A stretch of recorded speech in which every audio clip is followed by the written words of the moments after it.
que la paix et le salut soient sur vous tous. C'est donc la troisième vidéo à propos de prétendus extraterrestres. Le sujet est vaste et même si j'en faisais une dizaine, on n'en verrait pas le bout. Mais aujourd'hui, on va conclure cette approche du phénomène OVNI dans la perspective des tribulations de la fin des temps. Il faut juste retenir que des prédictions annoncent que dans un proche avenir, de soi-disant extraterrestres vont se dévoiler et que cet événement sans précédent causera immanquablement un ethnocide, c'est-à-dire l'anéantissement des croyances humaines, y compris religieuses. On sera alors dans un nouveau paradigme où tout devient possible. Ces extraterrestres ne vont pas nous expliquer que Dieu n'existe pas, mais qu'autrefois, ils étaient pris pour des anges et que les miracles n'étaient en réalité que des prodiges technologiques. Et d'ores et déjà, des séries et des films préparent le public à accepter cette doctrine surgie tout droit du fond de l'enfer, car ces extraterrestres sont en réalité des démons. Et d'ores et déjà, le Vatican fait la propagande autour des extraterrestres. Le Vatican a été infiltré depuis longtemps, il ne doit plus être considéré comme une autorité légitime. Du côté de l'islam, il n'y a pas l'équivalent du Vatican, mais la Mecque a bien été infiltrée. L'obélisque de Satan qui auparavant était lapidé fait aujourd'hui quasiment l'objet d'un culte. On idolâtre Satan à la Mecque et les musulmans, au lieu de se révolter, ils s'en moquent éperdument. C'est bien la preuve que la pratique religieuse de la masse des croyants n'est en fait qu'une sorte de rite social et identitaire. Pour parler vulgairement, je dirais que les fidèles, toutes religions confondues, sont pour la plupart d'entre eux des moutons, et donc il n'y a pas vraiment d'obstacle à ce qu'ils adorent Satan, non pas directement, mais sous forme d'extraterrestres. Et d'ailleurs, signalons au passage une prédiction de saint Cosmas d'Étolie qui annonce que le temps viendra où le diable nous visitera avec sa citrouille. Évidemment, ce qu'il appelle citrouille serait ce que de nos jours nous appelons une secoupe volante. Donc aujourd'hui, nous allons voir si les religions nous ont bien mis en garde contre ce dévoilement extraterrestre, et force est de constater que ceux-ci ne sont pas explicitement mentionnés dans le livre saint. Les démons et les djinns sont mentionnés, mais pas les extraterrestres. L'existence de ceux-ci n'est pas officialisée dans les Écritures, et c'est pourquoi si un fidèle du passé tomberait nez à nez avec un extraterrestre descendant d'une soucoupe volante, il l'aurait pris à coup sûr pour un démon. Voici une petite anecdote. En 1783, lorsque la première montgolfière a volé, elle a été poursuivie et mise en pièces par des paysans armés de fourches qui croyaient que c'était un engin du diable. À cette époque, les fidèles étaient donc protégés de cette supercherie qui vise à confondre les extraterrestres et les démons. Aujourd'hui, c'est exactement l'inverse. Les démons, on n'y croit même plus. Pendant des siècles, les religions ont donc protégé les fidèles en occultant volontairement la possibilité qu'il existe des habitants d'autres planètes. Ce n'est hélas plus le cas. Nous allons commencer avec l'islam. Le Coran annonce que Dieu a créé plusieurs mondes qui sont habités par des créatures non humaines, c'est-à-dire des anges et des djinns, mais il ne contient pas ce concept d'extraterrestre tel qu'on le connaît aujourd'hui. Du côté des hadiths, on parle d'autres planètes habitées, mais il n'est pas précisé si elles se trouvent dans le monde de la matière ou dans l'un des 7 cieux. Dans l'islam, les extraterrestres ne sont donc pas niés, mais ils ne sont pas non plus officiellement confirmés. Cependant, dans la vidéo précédente, on a vu qu'il pourrait y avoir un lien entre l'antéchrist et ses soi-disant extraterrestres. L'antéchrist serait probablement blond, et dans la mythologie des ufologues, il y a cette histoire de nordique opposée au petit gris, et il se pourrait très bien que l'on nous présente ce blond comme étant apparenté à ces nordiques. Et selon un hadith, l'antéchrist voyagera sur un âne volant à la vitesse des nuages. Ce qui nous est décrit là, c'est un petit aéronef d'une envergure d'environ 18 mètres. Certains pensent qu'il s'agit en réalité d'un avion, or un avion se déplace bien plus vite que les nuages. Selon moi, il s'agirait certainement d'une sorte de dirigeable, ou alors d'un appareil basé sur l'ancienne technologie du magnétisme terrestre, une sorte de Vimana. Mais la forme de cet appareil est une parodie du Messie qui est réputé rentrer à Jérusalem sur un âne en signe d'humilité, mais il faut aussi savoir que cet animal est un symbole satanique très connu. Et donc, en voyageant sur cet appareil en forme d'âne, l'antéchrist va non seulement se moquer du véritable Messie qui est Jésus, mais il rajoutera une dimension supplémentaire qui le relie à ces soi-disant extraterrestres. Passons maintenant à la Bible. Même chose que dans le Coran, les extraterrestres ne sont pas mentionnés de manière explicite afin de protéger les fidèles de cette séduction, et c'est dans le livre de l'Apocalypse que l'on trouve une possible référence non pas à des extraterrestres, mais à des démons qui chutent sur terre. C'est au chapitre 12 et c'est un passage très intéressant car il va nous permettre de fixer l'époque du dévoilement extraterrestre dans le temps. Cela se produit au chapitre 12, c'est-à-dire à l'époque où la planète X passe entre la Terre et le Soleil, au moment où le Mahdi est révélé, et c'est également le moment où le dragon apparaît. Alors ce dragon, contrairement à ce que l'on peut penser, ce n'est ni la planète X ni la planète Nine. Le dragon, c'est le Soleil au moment du Killshot, une série d'éruptions solaires. Le Soleil va se mettre à cracher des flammes et donc l'Apocalypse nous informe que ce Killshot débute juste après le passage de la planète X et c'est une chose tout à fait logique d'un point de vue scientifique.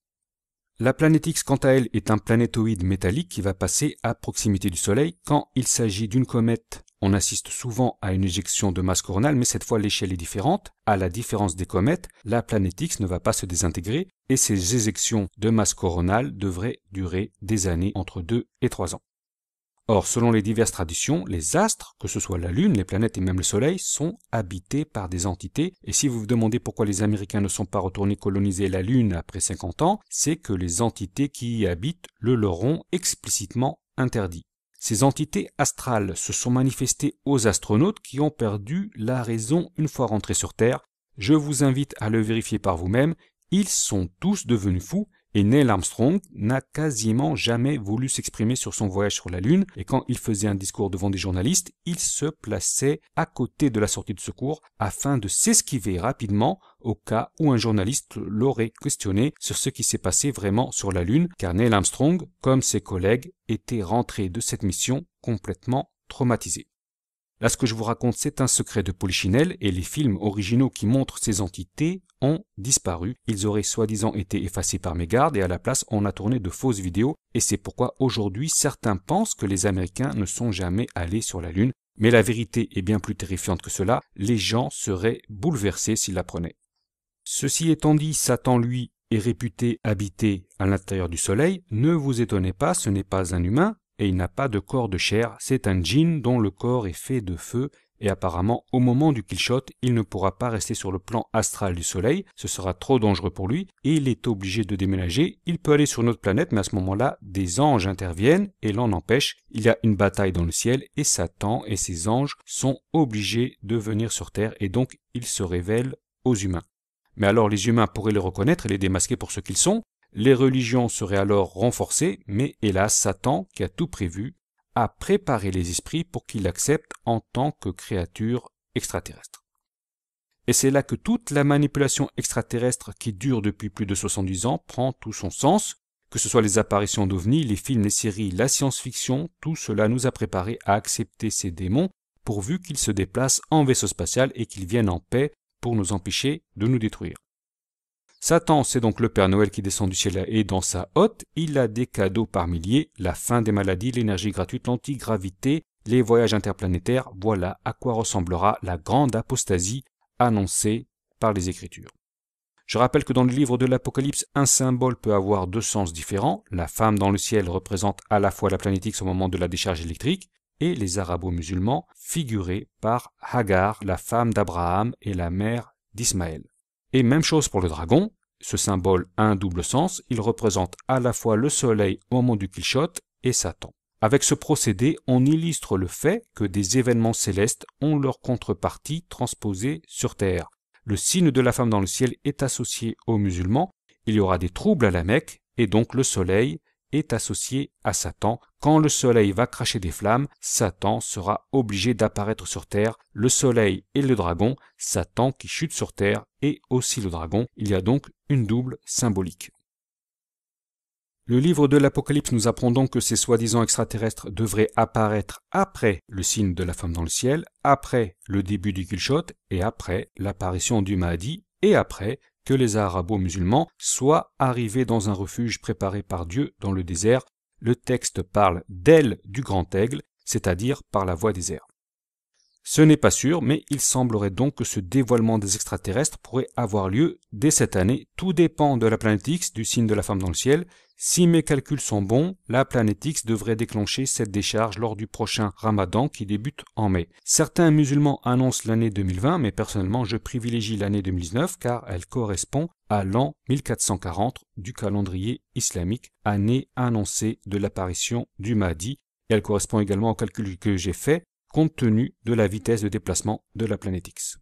Cette planète X, c'est vrai qu'elle n'a pas encore été vue, mais théoriquement, cela ne saurait tarder. Si dans le ciel, vous voyez une comète qui se dirige en direction de Jupiter, c'est la planète X, c'est le signe que tous les événements que je vous ai racontés devraient s'enchaîner très rapidement.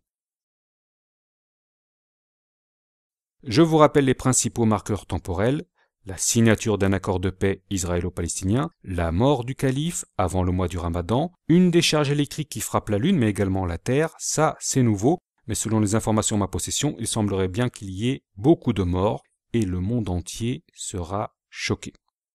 Autre marqueur temporel, la découverte de soi-disant archives Atlantes en Égypte et dans d'autres endroits du monde. Ces archives vont nous révéler notre passé, elles vont raconter que nous descendons d'êtres venus d'ailleurs, elles vont raconter que certains Atlantes ont survécu dans des cavités souterraines et qu'ils sont toujours là, qu'ils ont des objets volants et même qu'ils sont en contact avec des extraterrestres. Et de cette manière, on comprend mieux comment la prédiction de Nikolaus von Rensburg pourrait se réaliser. Celui-ci a annoncé que c'est une puissance allemande inconnue qui va gagner la guerre à l'aide de vaisseaux de guerre ronds et plats. C'est là qu'entrent en scène les Nordiques ou les descendants des Atlantes, tout dépend du scénario que l'on va nous proposer. Autre marqueur temporel important, c'est l'apparition de lumière dans le ciel, c'est-à-dire des ovnis, mais ce sera sans commune mesure à ce à quoi on assiste actuellement.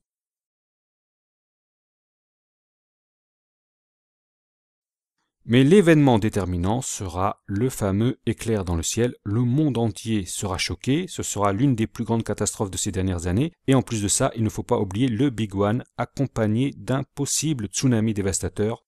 Cette année, le LHC ne fonctionne pas et de toute manière, il ne sera pas possible d'éviter le pic sismique annuel. Alors, accrochez-vous bien. Petite précision désormais, je ne suis pas le seul à parler de la planète X et de la décharge électrique qu'elle va causer. Maintenant, il y a des musulmans qui sont au courant et certains d'entre eux ont même publié des vidéos sur YouTube. Et dans ces vidéos, il y a des hadiths qui ne sont pas disponibles en français, mais seulement en langue arabe. Alors tenez-vous bien, ces hadiths annoncent la mort d'un calife qui précédera le mois du Ramadan, puis le grand éclair et enfin une explosion, un vacarme en Mérika. Si vous vous demandez comment les Arabes du 7e siècle pouvaient connaître l'existence de l'Amérique avant que celle-ci ne soit découverte, c'est juste que l'histoire officielle a été complètement trafiquée. L'Amérique n'a pas été découverte par Christophe Colomb en 1492. Bien avant lui, des Romains sont arrivés en Amérique, mais il y a eu aussi des Phéniciens, des Africains et des Arabes. On a retrouvé des inscriptions et des artefacts qui le démontrent et en plus de ça, il y a des récits antiques qui mentionnent cette contrée lointaine de Mérika. Et donc, au moment du grand éclair, les hadiths islamiques annoncent qu'il y aura un grand bruit en Mérika. Je traduis cela par un Big One. Les prophéties islamiques annoncent donc probablement un Big One en Amérique au moment du pic sismique qui débute pendant le mois du Ramadan. Il suffisait de le connaître. On a vu que plusieurs prédictions servent en fait à préparer le public à un dévoilement de prétendus extraterrestres. L'étude des prophéties contenues dans les régions permet de déterminer l'époque de ces dévoilements, c'est la nôtre, et en plus on sait que l'Antéchrist se fera passer pour un être venu d'ailleurs, apparenté à ces extraterrestres. Lui aussi, il voyagera dans un vaisseau volant, et en plus, Nikolaus von Rensburg annonce que ce sont des vaisseaux ronds et plats qui mettront fin à la guerre.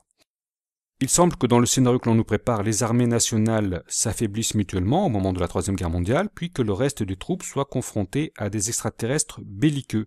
Les fameux gris, et à ce moment-là les gentils extraterrestres, les nordiques, font alliance avec les Américains pour les repousser, et les Russes, ou ce qu'il en reste, se joignent à cette alliance, et c'est ainsi que les prédictions d'hommes politiques importants se vérifient. Le premier d'entre eux, c'est Ronald Reagan, qui dans un discours célèbre à l'ONU faisait allusion à une alliance entre l'Amérique et la Russie en cas de menace extraterrestre. Alors les médias aujourd'hui se chargent de décrédibiliser cette déclaration. Ils disent que Reagan a vu des ovnis et qu'il a été omnubilé par les extraterrestres, mais on a une autre déclaration d'un homme politique important. Il s'agit d'Henry Kissinger, qui déclara dans une réunion à Évian le 21 mai 1992 que les gens seraient prêts à abandonner leurs droits en cas de menace extérieure réelle ou fictive. Cette déclaration fut enregistrée clandestinement. Et il y a beaucoup d'autres hommes importants qui ont évoqué l'existence d'extraterrestres, mais Kissinger et Ronald Reagan sont les plus importants d'entre eux. Il semblerait bien que l'on planifie l'instauration du nouvel ordre mondial après l'apparition de ces soi-disant extraterrestres. Certains d'entre eux seront belliqueux, d'autres les nordiques, que l'on nous présentera comme des descendants d'Atlante, seront bienveillants et parmi eux se trouvera peut-être l'Antéchrist. De son côté, cela fait des décennies que la communauté des ufologues enquête sur les extraterrestres et une partie d'entre elles semble avoir compris la supercherie à venir. Tout ce que je vous ai raconté aujourd'hui, certains ufologues l'ont compris depuis longtemps et ils ont lancé l'alerte. Parmi eux, les plus célèbres sont Jimmy Gueux et Jacques Vallée. Alors Jacques Vallée, un jour, alors qu'il se trouvait dans son jardin, il a vu un ovni, puis il a consacré sa vie à l'étude de ce phénomène et il s'est aperçu qu'il pouvait le reproduire. Il suffisait qu'il pense à avoir un ovni tel jour pour que celui-ci apparaisse et il en a déduit le caractère satanique de ces manifestations. Il s'est d'ailleurs rapproché de l'église de Satan, certainement dans l'espoir d'en savoir plus sur le sujet. Voilà, ce sera tout pour aujourd'hui. On a vu dans les grandes lignes quelle forme pourrait prendre un dévoilement de ces prétendus extraterrestres. Mais à peine ai-je lancé ce sujet sur YouTube et sur le blog que certains se sont mis à intervenir pour dire « Croire que nous sommes seuls dans l'univers est grotesque, tant mieux si les religions disparaissent, nous ne sommes plus au Moyen-Âge, etc. etc. » Or le problème n'est pas là, on peut parfaitement croire que la vie existe ailleurs et ne pas gober la supercherie qui se prépare, et on peut croire en Dieu et aux extraterrestres, les deux croyances ne sont pas incompatibles. Et enfin, on peut parfaitement croire que les démons et les extraterrestres existent et que les premiers se feront passer pour les seconds. De leur côté, des gens comme Jacques Vallée qui ont consacré leur vie au phénomène des ovnis expliquent qu'il s'agit en réalité de manifestations sataniques et l'étude des prédictions le confirme. Dans un avenir proche, nous allons donc à coup sûr assister au dévoilement d'entités démoniaques qui se feront passer pour des êtres venus d'ailleurs. Ce sera peut-être le cas dès cette année, au plus tard 2020, tout dépendra bien entendu de l'apparition de la fameuse planète X qui est le marqueur temporel principal de notre époque.